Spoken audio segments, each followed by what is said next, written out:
Hello, Steve Arts 89. Well, this was like the second tour I ever saw. Bette Midler's Kiss My Brass tour. She actually came to Australia. She brought the whole show. She had to stick it on a boat and took weeks to get here, apparently. It was amazing. Now, this is one of the only shows I didn't take a camera to and have no pictures from because I have really debilitating migraines, and I had one the morning of the show, and I just lay in bed. I ran a bunch of other concerts I had on video, and I just was focused on getting to the concert and getting through it, and I didn't stop to pick a new film, get a new film for my camera because I needed a new one. I just went straight there. I kind of regret it, but yeah. So this is one of the better programs because it's mostly pictures from the actual show, so when you look through it, it reminds you of the actual production and the experience that you had, rather than just like a photo shoot. So we have a little bit of text from Bette, and the picture that was basically on all the promotions, all the posters. And of course, they have photos from the show. Now, I remember when she came down on this horse from the ceiling, no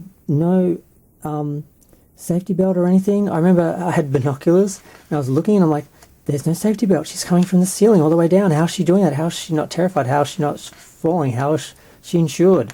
It was amazing. And she put on a great show. I mean, she's Bette Midler. That's what she does.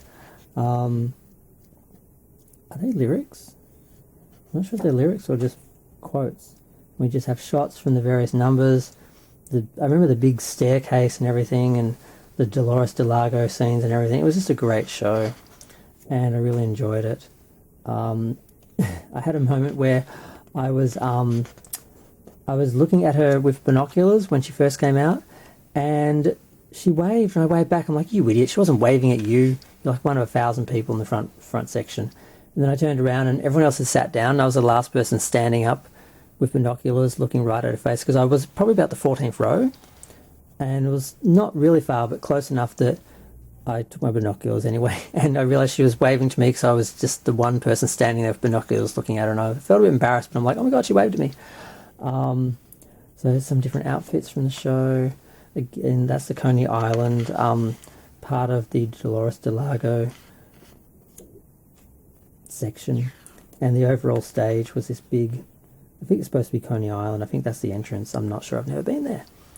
And just lots of photos from the show just to remind you what you saw and what she wore and what she did. And she left at one point on this little horse, and she did the same thing. She just got on the horse on the stage, she got on and just lifted up into the air and went around, up through, right up into the ceiling and disappeared. I'm like, she had no safety belt, she had no, I don't know how she did that, I don't know how they got insurance, I don't know how she wasn't scared of the heights. It's so high, the arena.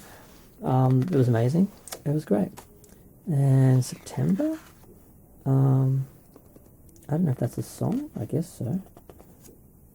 Now we have a little bit of Bette history, looking at her movies, Beaches, Down Out in Beverly Hills, Isn't She Great, The Rose, Some People's Life, what? No, that's an album. How'd they slip that in there? Outrageous Fortune, Hocus Pocus, The Stepford Wives.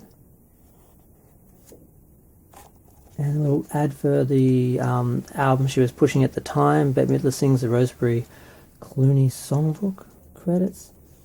And that's the end. Now, it's one of my favourite programs because, like I said, it actually has photos from the tour. And I can look at it and remember the show, which really helps because I don't have any photos of my own. All the other shows, mostly the programs for concerts, for stars, are just like modelling shots and that. And the way I remember the show is the photos I took of the show. And I'm just lucky that one of the few shows I didn't have a camera for actually had, the tour program is all just pictures from the actual show. So that was great. But I'm going to go. Feel free to share, like, comment, subscribe. Let me know what you thought of Bette Midler's Kiss My Brass tour, if you saw it, and the program.